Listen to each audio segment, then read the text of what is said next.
Hi everybody, welcome to another episode of Expat Globetrotter. And yes, I am still your host, you just can't get rid of me, Dave Wally. Today we're going to be talking about DaNang or Koh Samui. Which one would you choose? I can tell you which one I'll choose.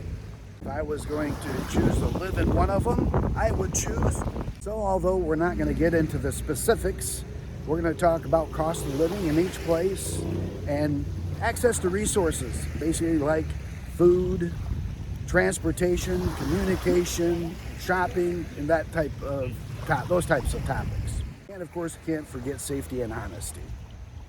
So, in my previous videos, if you've been following along, you know that I've been kind of trapped myself here in Koh Samui in one location, one stay, lodging. And it's proven to not be the correct thing, but that doesn't mean I don't have good, correct information for you about Koh Samui. The thing I can tell you about cost of living, pretty much anywhere I think in Southeast Asia, you can live according to your means. I mean, I've been averaging about $1,200 to $1,300 a month, no matter where I'm at. But could I do it for less than that? Yes, I could. The wind is blowing, as you can see. I'm probably bobbing around. I'm just trying to make sure that my stand doesn't blow over on me.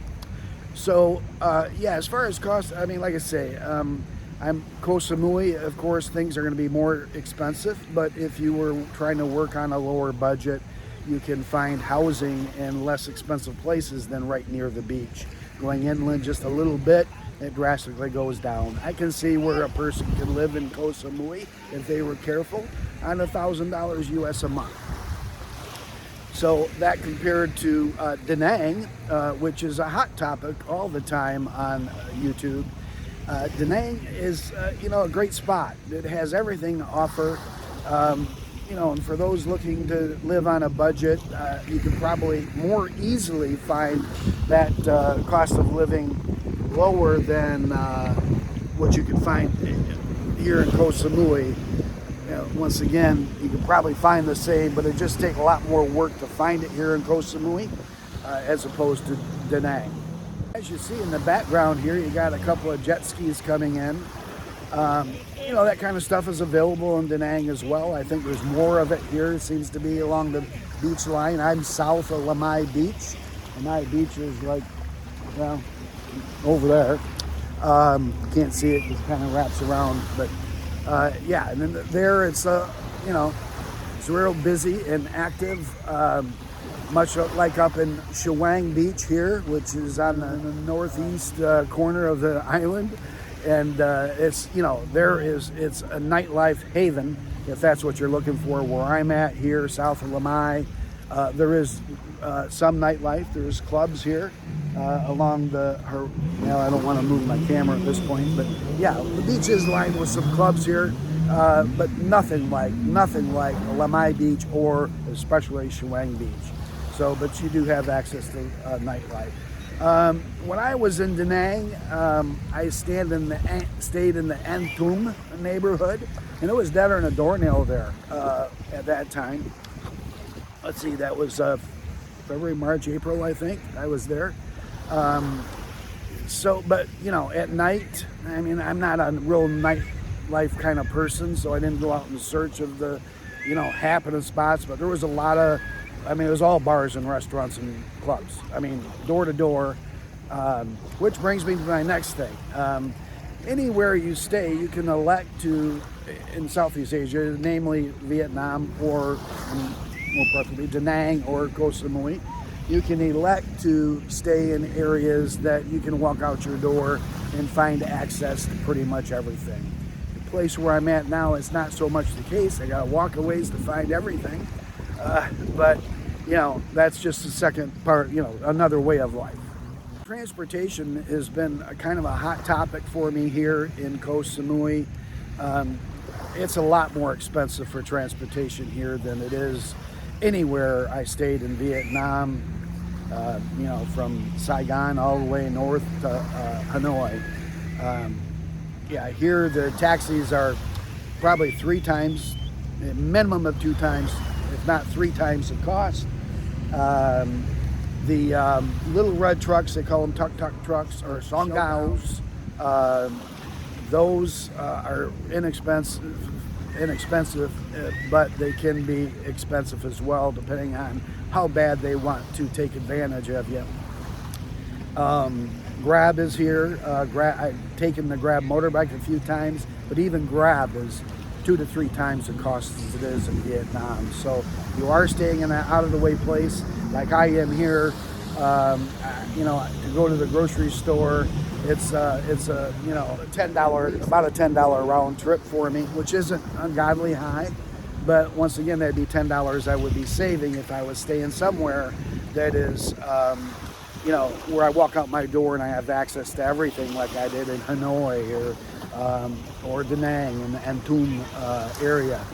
And even if you chose to stay in those areas where everything's at your outside your door, you can stay in those areas just as inexpensively as I'm staying here. As a matter of fact, my cost here at the place I'm staying isn't really all that inexpensive at all. I'm paying probably about $500 a month after electricity. So, and that's easy to find in Vietnam, anywhere in Vietnam. I mean, you can find, $350 a month easily, not far from the beach, not any further from the beach as I am here. Communication as far as English-speaking people here versus English-speaking people in Vietnam. I mean, I heard everybody was saying, there's a lot more people in Thailand that speak English than there is Vietnam. I haven't run into too much of that. So, communicating with people, I do my best, using my Google Translate. In Vietnam, they seem more willing to use that than they are here. Which kind of brings me to another side topic I'll get into very quickly. I have not felt very welcome here in Thailand by the Thai people or the expats. I mean, they're just hard to talk to. Even if the Thais do speak English, nobody looks up and says, hi. In Vietnam, the kids would walk up, they'd want to talk English with me, and so often I did. Here they're very unapproachable. Let's just say that. Safety, I don't feel any more or less safe here than I did in Da Nang or anywhere else in Koh Samui or in Vietnam. I think pretty much all in all, Southeast Asia is about the same. It's all pretty safe. I have heard Malaysia is known to be the safest country in Southeast Asia, but who knows? Everybody probably says something different. Like I say, honesty, way more here. I feel that somebody's always waiting to take advantage of me. In Vietnam, that wasn't the case. I mean, in Hanoi, the tuk-tuk guys that rode the bicycle tuk-tuks, they're just downright con artists. And the rest of the time I took a Grab. So I didn't have to worry about negotiating or prices, although you still have to watch out for that anywhere you go.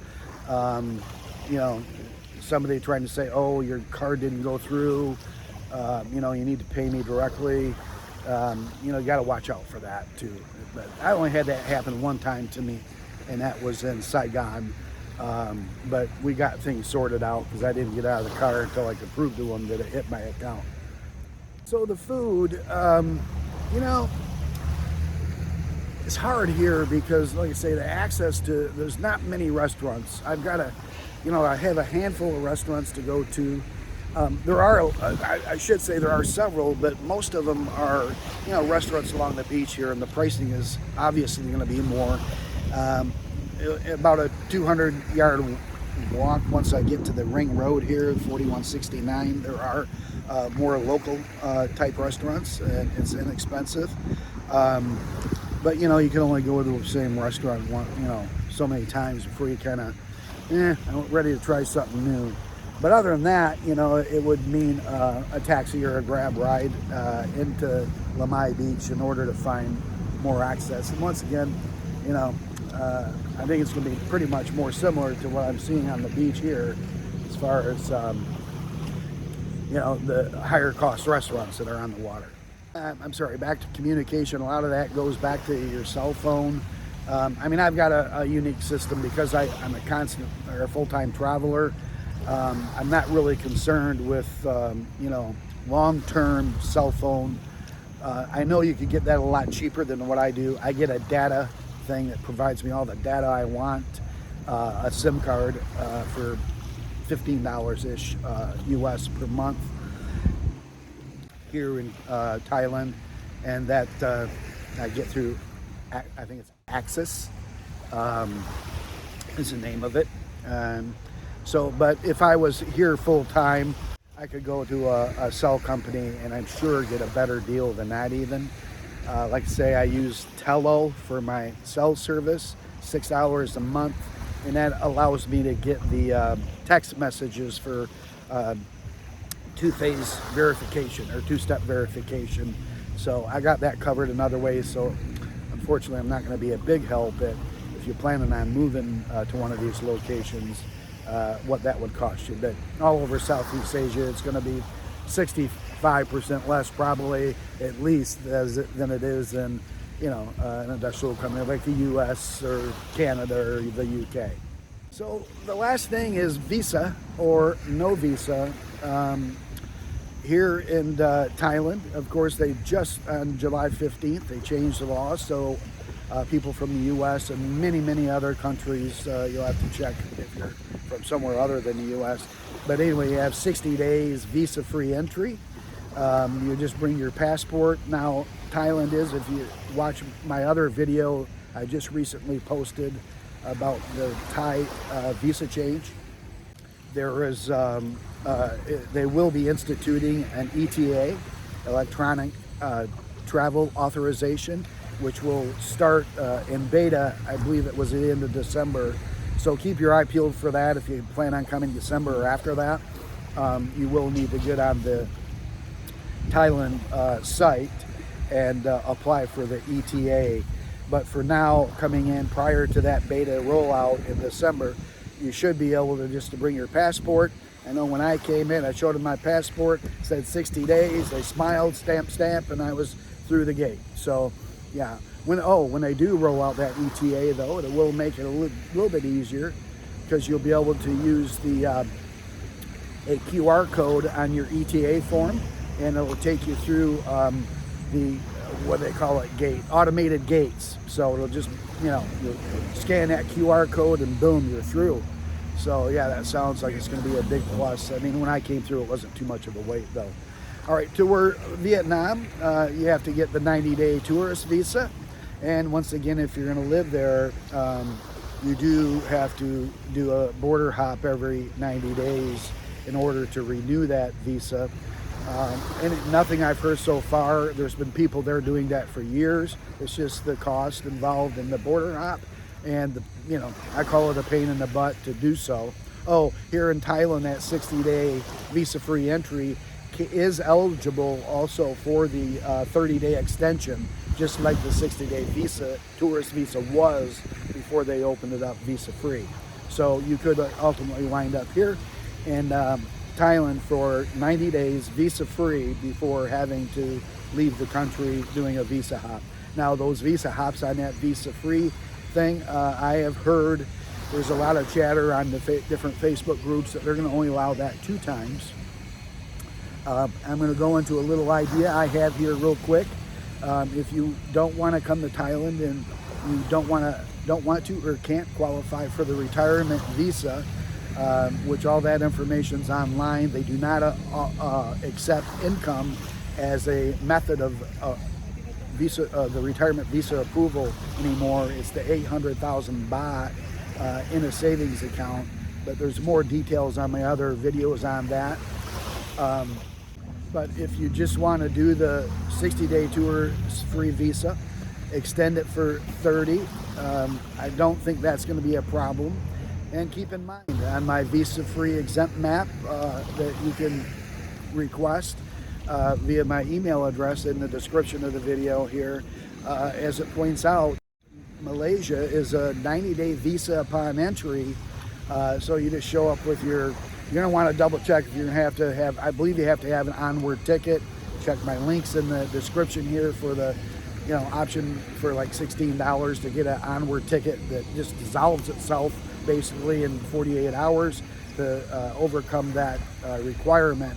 But you can enter Malaysia for 90 days, and that's renewable as well through a visa hop from what I understand. But my plan is to do the 90 days in Thailand and 90 days in Malaysia, and just hop back and forth all the time, therefore spanning 90 days between each entry, and drawing less attention. It's not like a border hop. You're gone for 8 to 24 hours or so, at most a few days. Some people will do, and come back in to where that's now considered a border hop, which if you stay away for 90 days, I don't think they're really going to ever say anything in either country.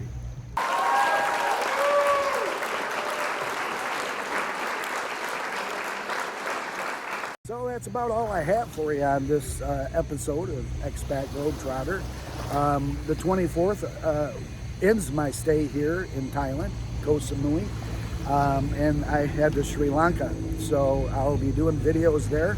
First 30 days I'm going to be with a buddy. We're going to be doing lots of traveling throughout the island, and I'm not sure how long I'm going to even stay there. I'm going to see how it goes. I'm going to do the 30 days. And I don't know, I may extend it, I might not. I'm really anxious to get up to Malaysia. It never seeks, you heard me say a dozen times probably on my videos that since I've been in Thailand, boy, I'm anxious to get to Sri Lanka. Seems like my brain is always one country ahead of where my body's at.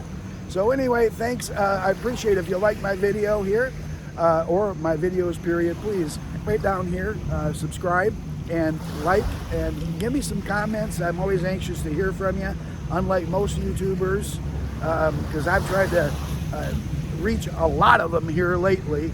They never respond.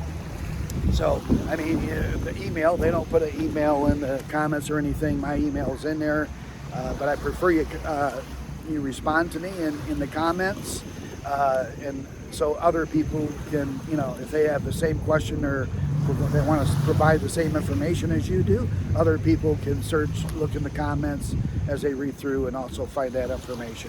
Once again, thanks as always for joining me at Expat Globetrotter. Stay tuned for the next time, and you'll be seeing videos in Sri Lanka real soon. Bye now.